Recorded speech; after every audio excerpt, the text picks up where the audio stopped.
Sikap selektif terhadap pengaruh kemajuan iptek di bidang ekonomi. Sebenarnya, menyentuh bidang politik, kemajuan iptek lebih dahulu terjadi pada bidang ekonomi, seiring dengan berkembangnya proses global ekonomi. Sejak digulirkannya liberalisasi ekonomi oleh Adam Smith sekitar abad ke-15, telah melahirkan perusahaan-perusahaan multinasional yang melakukan aktivitas perdagangan ke berbagai negara. Mulai abad ke-20, paham liberal kembali banyak dianut oleh negara-negara di dunia, terutama negara maju.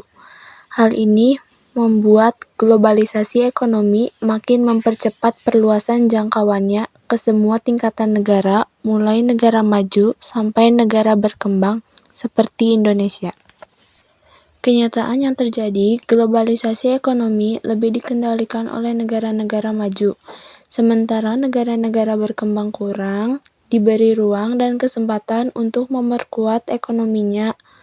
Negara-negara berkembang semacam Indonesia lebih sering dijadikan objek yang hanya bertugas melaksanakan keinginan-keinginan negara maju. Keberadaan lembaga-lembaga ekonomi di dunia, seperti IMF, International Monetary Fund, Bank Dunia, World Bank, dan WTO, World Trade Organization, belum sepenuhnya memihak kepentingan negara-negara berkembang. Dengan kata lain, negara-negara berkembang hanya mendapat sedikit manfaat. Hal tersebut dikarenakan ketiga lembaga tersebut selama ini selalu berada di bawah pengawasan pemerintahan negara-negara maju. Akibatnya, semua kebijakan selalu memihak kepentingan-kepentingan negara maju. Hal-hal yang perlu diwujudkan: 1. Sistem ekonomi dikembangkan untuk memperkuat produksi domestik untuk pasar dalam negeri sehingga memperkuat perekonomian rakyat. Kedua, pertanian dijadikan prioritas utama karena mayoritas penduduk Indonesia bermata pencaharian sebagai petani. 3. Industri-industri haruslah menggunakan bahan baku dari dalam negeri, sehingga tidak bergantung impor dari luar negeri. Keempat, diadakan perekonomian yang berorientasi pada kesejahteraan rakyat.